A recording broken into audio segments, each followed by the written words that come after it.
Magandang umaga po. Sorry po napaubo ko, ha. Pero anyway, ah, ewan ko nga ba ho, hindi pa gumagaling hanggang ngayon, 2 linggo na. Ang iniisip ko nga baka bukas ako'y, magpunta na uli sa doktor at, humingi ng referral sa aking GP para mag-X-ray dahil, alam niyo naman kaming mga hikain, we're also prone to pneumonia. Pero nakakabahala na nga po 'tong ubo ko at saka pamamalat ko 'no, mahigit 2 buwan na ay 2 linggo na, hindi naman buwan, 2 linggo na 'no. So baka bukas po, kumuha na ako ng referral for X-ray nang malaman kung, ano ba itong nangyayari sa akin 'no. Pero anyway, wala naman po siguro 'to dahil ito lang po ay talagang dulot din ng biglang pagbaba ng temperatura dito sa dahig. Dati kasi from summer, alam mo, karanasan ko po sa Amerika kapag fall, unti-unting lumalamig. Pero dito po sa dahig dahil tabing dagat, talagang biglang bagsak po ang temperatura 'no. At saka paiba-iba talaga ang panahon kaya napakahirap 'no at, pati yung mga pinakamalulusog ay, walang nangyayari kundi nagkakasakit dahil talagang hindi maintindihan ng katawan kung mainit, minsan malamig. Sa isang araw pupuwedeng umakyat, bumaba ang temperatura, ganyan po talaga ang kalagayan ng panahon dito sa dahig. Pero ngayon po, nais ko talagang pag-usapan, ano ba talaga ang kalagayan ni tatay? At, well, ako nga po, may mga hindi naintindihan nung una kasi nga po 'pag binabasa mo ang mga records sa official ICC webpage, karamihan heavily redacted. Ibig sabihin naka-black at hindi mo maintindihan ang totoong kuwento. Now, bakit gusto kong pag-usapan ang kalagayan ni Tatay Digong? Kasi marami nagsasabi, ano ba talaga ang kalagayan ni Tatay Digong? Siyempre, di ko naman maisagot. Una-una, di ko naman nakikita si Tatay Digong. Pangalawa, hindi naman ako doktor. Wala talaga akong alam. Pero ang, punot dulo, sila'y naaabala sa kalagayan ni Tatay Digong kasi nga yung pag-postpone nung, confirmation of charges dahil ang sinabi at ito ko ay naging lilinawin ko, ito pala ay at the instance of Tatay Digong's lawyers na humingi ng postponement dahil meron talagang, espesyalista na nagsabi na unfit to stand trial si Tatay Digong. So panandaliang nakansela ang, proceedings bagamat ang pagkakaintindi ko nung una, yung detention facility ang humingi ng ganitong advice. Pero ngayon mukhang ang, nagbigay ng ganitong advice ay itong, panig na ni Tatay Digong 'no. Ngayon ang tanong na iba, ano ba yung ibig sabihin na yan kapag ikaw ay unable to stand trial? Talaga bang bilang na ang araw sa mundong ito ni Tatay Digong? Well, una-una yan pong gusto kong sagutin. Hindi naman po ibig sabihin na palibhasa unable to stand trial, bilang na ang buhay ni Tatay Digong. Sa ICC Rome Statute po, ang inability to stand trial ay hindi kung ikaw ay papanaw na. Meron po mga batayan sa 3 kaso, no? Yung kaso ni Lubanga, kaso ni Katanga at saka ni Bemba. Kung saan yung inability to stand trial ay tinitignan ng korte unang-una yung kakayahan ng akusado na maintindihan yung mga paratang labang sa kanya, understand the charges. Pangalawa, understand the conduct of the proceeding, naintindihan kung paano yung gagawin sa paglilitis. Pangatlo, kung mabibigyan ng instruction ng abogado effectively. At pang-apat, kung siya'y makakasunod at marirecall niya ang proceedings sufficiently. So yun po yung 4 na basihan kung ang isang akusado is still able or unable to stand trial. Understand the charges, understand the conduct of the proceedings, instruct court counsel effectively, and follow and recall proceedings sufficiently.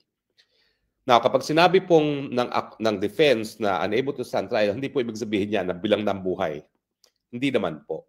Ang sinasabi nila, meron ng kakulangan sa memorya, yung pag-recall ng mga bagay-bagay kung saan siya ay inaaksuhan, at saka siyempre, yung pagbibigay effectively ng instruction sa kanyang abogado kung paano siya dedepensahan.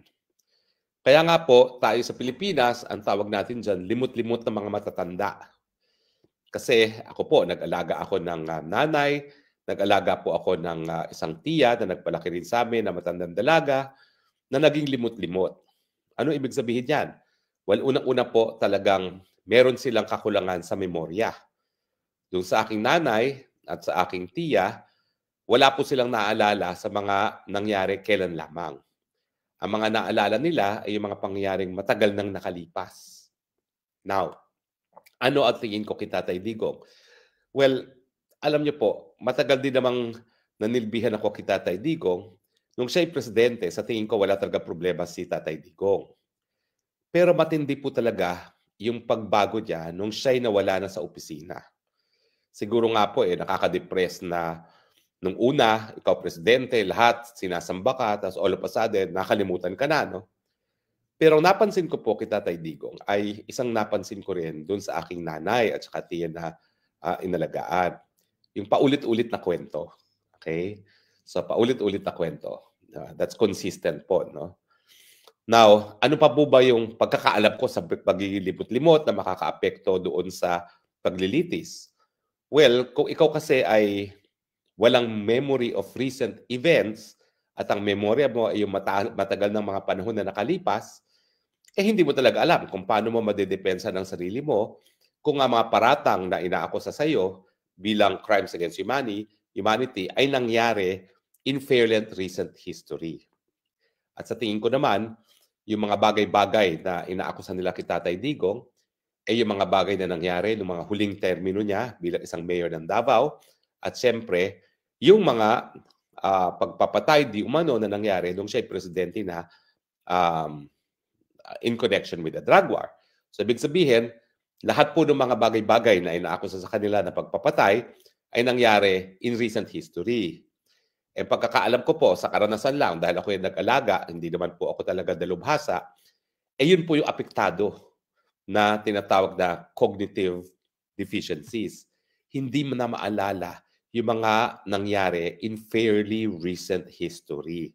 Dahil ang buong buo nilang naaalala ay yung mga nangyari nung bata pa sila. At syempre, may mga kinukwento rin siya at saka yung mga dumadalaw dati na naalala nila na si Tatay Digong, naalala niya na naging mayor si VP Sara. To. Pero may mga pagkakataon din na may ilang mga kamag-anak na nagsabi na parang ang akala pa ni Tatay Digong ay mayor pa rin si VP Sara. No? At yun na nga po, no? Consistent with yung nakita ko rin sa akin sariling magulang at napanood ko rin yung talumpati ni Mig Zubiri na parang may ganyang karanasan din ng kanyang ama, talagang hindi nakapagtataka po yan na hindi na naalala ni Tatay Digong na naging Vice President na nga si Inday Sara Duterte. No? So kaya nga kung hindi niya maalala na yung sarili niyang anak ay naging Vice President at hindi Mayor, siyempre, yung mga inaakusa sa kanya na mga bagay-bagay na nangyari nung siya'y presidente, mahirap na rin niyang maalala yan. So paano nga naman siya makakadepensa ng kanyang sarili kung hindi na niya maalala yung mga pangyayari? So yan po yung sinasabing nila na cognitive deficiencies. Unang-una, yung memorya na nawawala kapag meron kang pagiging limot-limot. No? So, pero hindi po ibig sabihin niya na papanaw na siya. No? So, pwede po na tama yung sinasabi naman ng mga kamag-anak na bagamat pumayat talaga siya, mukha namang mas healthy siya. Kasi ang pagpapayat naman po, yan po talaga yung solusyon sa karamdaman ni Tatay Digong na diabetes. No? Dahil ako po ay diabetic din, ang palaging aim ng mga doktor ay ako ay magbawas ng timbang. Nang sa ganon, bumaba ang blood sugar at pagbababa ang blood sugar, bababa din ang blood pressure. Now, ano po ngayon ang mga susunod na hakbang? Well, ang depensa ang nagpresenta ng ebidensya na meron talagang impairment ang kanyang cognitive abilities. Sa tingin ko po, yan yung hindi maalala mga events at hindi na makapag-analyze ng depensa para sa kanyang sarili. Kasi yan naman po, hindi naman po manggagaling yan sa mga abogado Ang depensa sa crimes against humanity is walang siste, walang plano overall na targetin ng mga sibilyan, knowing na ang tinatarget ay sibilyan, or yung widespread, yung malawakang pagpatay. Pero sa tingin ko, hindi naman nila talaga magagamit yung malawakan kasi 49 charges lang ang sinasabi nila. So talagang nakatutok sila dun sa systematic. Dyan po importante na dapat matinik pa yung pag-iisip mo para alam mo kung paano kontrahin kung di umano, ano yung mga ebidensya na nagkaroon talaga ng plano para patayin ang mga sibilyan dahil sila ay sibilyan. Talaga mahihirapan po talaga yan na ma-establish kung wala ka man lang kakayahan na maalala mga pangyayari, di ba? At kung wala na ikaw kakayahan na ipagtagni-tagni ang mga pangyayari para ipakita na wala talagang intensyon na pumatay ng sibilyan in the first place.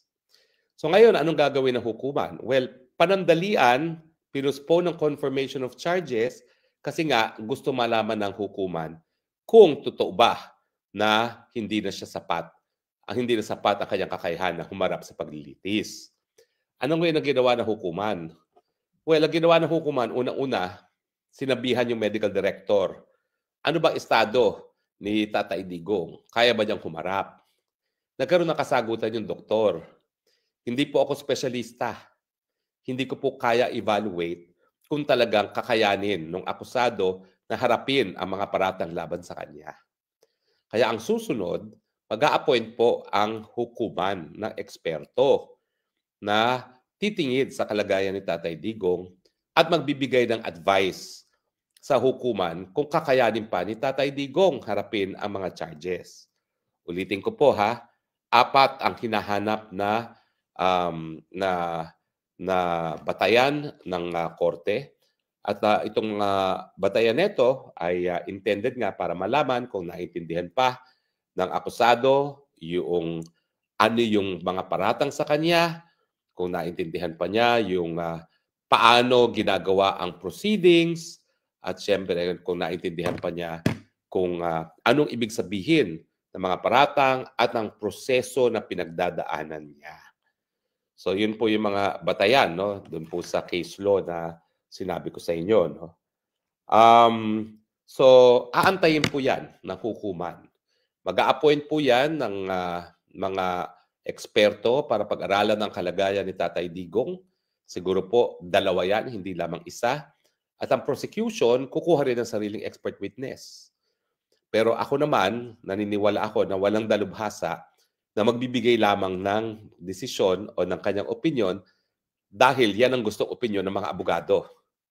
Naniniwala naman po ako sa katapatan ng lahat ng mga profesional na doktor, lalong-lalo na mga espesyalista, na hindi naman sila magsasabi ng mga bagay-bagay na walang pundasyon sa siyensya.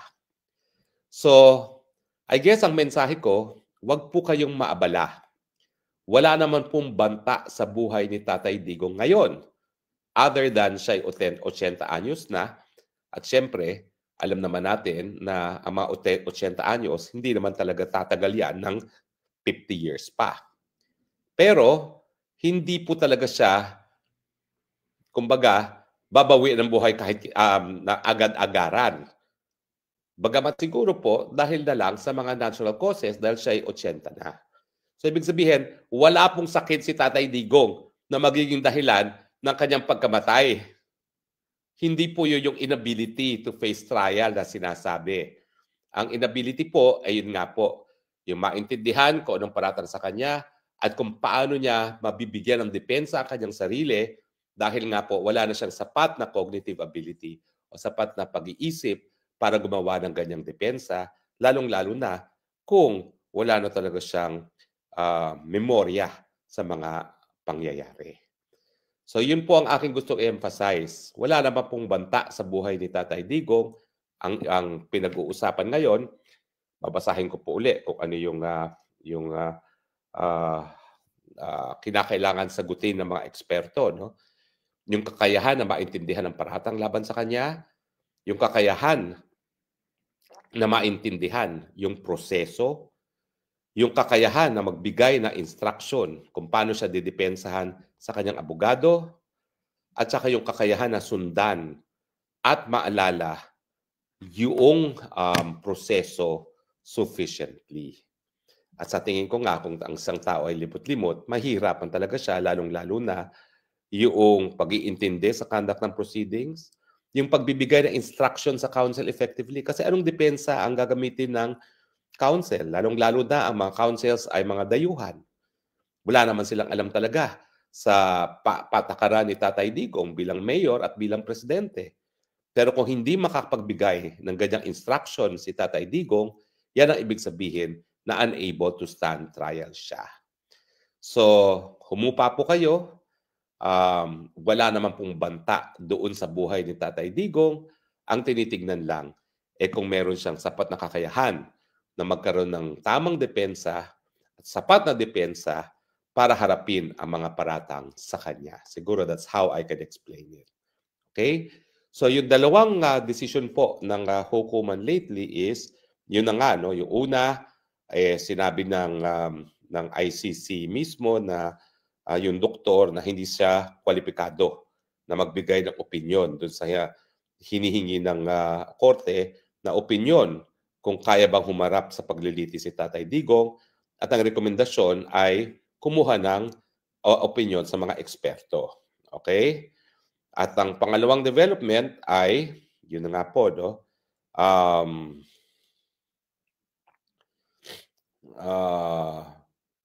Sabi nila, magbibigay sila ng roster ng qualified expert para pag-aralan nga ang kondisyon ni Tatay Digong. But so far, mukha naman pong healthy ang Tatay Digong, huwag kayong mag-alala. Ang tinitignan lang ay yung kakayahan kung paano nga haharap sa kanyang kaso.